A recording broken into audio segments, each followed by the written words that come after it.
ഇപ്പോൾ സാർ ഇവിടെ നോട്ടീസ് തന്നിരിക്കുന്ന വിഷയത്തിൽപ്പെട്ട 2 IAS ഉദ്യോഗസ്ഥന്മാർ, അതിലെ സീനിയർ IAS ഉദ്യോഗസ്ഥനായ രാജു നാരായണസ്വാമി എക്സിക്യൂട്ടീവ് ചെയർമാനും ബിജു പ്രഭാകർ IAS MDയുമായിരിക്കുന്ന ഒരു സ്ഥാപനത്തെക്കുറിച്ച് മാസങ്ങൾക്ക് മുമ്പല്ല സാർ, ഈ പറയുന്ന മെയ് 17-ാം തീയതി കഴിഞ്ഞ ആഴ്ച വന്നൊരു വാർത്തയെക്കുറിച്ചാണ് ഞാൻ സൂചിപ്പിച്ചത്. അതിനെ സംബന്ധിച്ച് മന്ത്രി റിപ്പോർട്ട് ചോദിച്ചിട്ടുള്ളത് ഈ പറയുന്ന പരസ്പര ആരോപണം ചൊരിയുന്ന ഈ ഉദ്യോഗസ്ഥരാണ്. അത് നടപടി 24 മണിക്കൂറിനകം മന്ത്രി റിപ്പോർട്ട് തരും എന്ന് പറഞ്ഞിട്ട് ഒരാഴ്ചയായിട്ടും ഇതുവരെ റിപ്പോർട്ട് വന്നിട്ടില്ല. ആ വിഷയം ഞാൻ പറയണ്ടേ സാർ? ഞാൻ ഈ വിഷയവുമായിട്ടല്ലാതെ ഒരിക്കലും വിഷയത്തിന് പുറത്ത് സംസാരിക്കുന്ന ആളല്ല. ഞാൻ രാഷ്ട്രീയം പ്രസംഗിക്കാത്ത ആളാണ്. വിഷയങ്ങളുമായി ബന്ധപ്പെട്ട് ഞാൻ ഈ വിഷയം പറഞ്ഞു.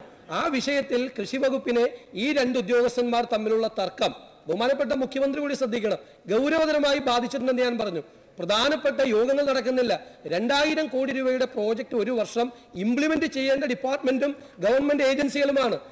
ഒരാൾ മീറ്റിംഗ് വിളിച്ചു കൂട്ടണം, മറ്റേയാൾ അത് ഇംപ്ലിമെന്റ് ചെയ്യണം.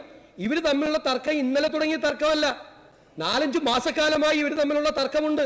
ആ തർക്കവുമായി ബന്ധപ്പെട്ട് അവർ തമ്മിൽ വഴക്കിട്ട് നമുക്കെന്താ കുഴപ്പം?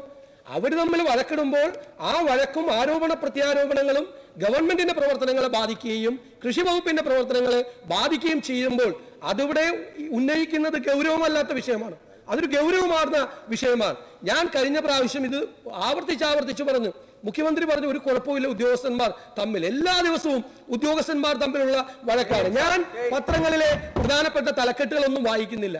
എല്ലാ പത്രങ്ങളുടെയും പ്രധാനപ്പെട്ട തലക്കെട്ടുകൾ തന്നെ IAS ഉദ്യോഗസ്ഥന്മാർ തമ്മിൽ വീണ്ടും അടി, വീണ്ടും പോരാട്ടം, വീണ്ടും ചക്രത്തി പോരാട്ടം എന്ന് പറഞ്ഞ തലക്കെട്ടുകളാണ് എല്ലാ പത്രങ്ങളിലും ഉള്ളത്. കഴിഞ്ഞ ദിവസം ഞാനിത് നിങ്ങൾ പറഞ്ഞാൽ ഉദ്യോഗസ്ഥന്മാർ അനുസരിക്കുന്നില്ലല്ലോ എന്ന് ഞാൻ ചോദിച്ചപ്പോൾ മുഖ്യമന്ത്രി വല്ലാതെ ക്ഷുഭിതനായി. മുഖ്യമന്ത്രി വളരെ രൂക്ഷമായ ഭാഷയിൽ പറഞ്ഞു, ഞങ്ങൾ പറഞ്ഞാൽ അനുസരിക്കും, അനുസരിക്കാത്ത ഒരു ഉദ്യോഗസ്ഥനും അവിടെ ഉണ്ടാവില്ല എന്ന് പറഞ്ഞു. സാർ, ഞാൻ അവസാനിപ്പിക്കുകയാണ്. നാട്ടിൻപുറത്ത് ഒരു വർത്തമാനമുണ്ട് സാർ. എന്താ പറയുന്നത്? ആന്റി വലിയ അടിക്കാരനാണ്, ആന്റി എല്ലാവരെയും വരട്ടും, എല്ലാവർക്കും ആന്റിയെ ഭയങ്കര പേടിയാണ്. ആരെയാണ് പറഞ്ഞത്? ആന്റി തന്നെയാണ് ഇത് പറഞ്ഞത്. അല്ലാതെ ഇത് വരട്ടുന്നതോ പേടിപ്പിക്കുന്നതോ ഒന്നും അവരെ ഏശുന്നില്ല. മുഖ്യമന്ത്രി അന്ന് പറഞ്ഞ വാചകം, ഈ നിയമസഭയിൽ പറഞ്ഞ വാചകം രൂക്ഷമായി പ്രതികരിച്ചുകൊണ്ട് ഒരു ഉദ്യോഗസ്ഥനും സർക്കാർ പറയുന്നത് കേൾക്കാത്ത ഒരു ഉദ്യോഗസ്ഥനും അവിടെ ഇരിക്കില്ല എന്നുള്ള മുഖ്യമന്ത്രിയുടെ വാക്ക് കേട്ടിരുന്നെങ്കിൽ ഇന്നലെ ഈ 2 ഉദ്യോഗസ്ഥന്മാർ പത്രത്തിലും TV ചാനലിലും തോന്നിയ പോലെ പറയുമോ? സാർ, ഒരു IAS കാരൻ മറ്റേ IAS കാരൻ കള്ള IAS ആണെന്നാണ്. നിസ്സാരമായ കാര്യമാണത്, നിസ്സാരമായ കാര്യമാണ്. ഒരു പ്രിൻസിപ്പൽ സെക്രട്ടറിയും അഗ്രികൾച്ചർ പ്രൊഡക്ഷൻ കമ്മീഷണറും പറയുന്നത് അഴിമതി നടത്തിക്കൊണ്ടിരിക്കുകയാണ് എന്റെ താഴെയുള്ള ഉദ്യോഗസ്ഥൻ എന്നാണ്. അഴിമതിയാണ്, ഞാൻ അഴിമതിക്കെതിരായി പോരാടും എന്നൊരു ഉദ്യോഗസ്ഥൻ പറയുന്നു. വ്യവസായ മന്ത്രിയുടെ PS-ന്റെ സെക്രട്ടറിയുടെ ഭാര്യയെ അനർഹമായി ഇറഗുലർ അപ്പോയിന്റ്മെന്റ് നടത്തി എന്നുള്ള ആരോപണം ആരും ഉന്നയിക്കുന്നത്? ഈ ഗവൺമെന്റിന്റെ പ്രിൻസിപ്പൽ സെക്രട്ടറി ഉന്നയിക്കുന്നു.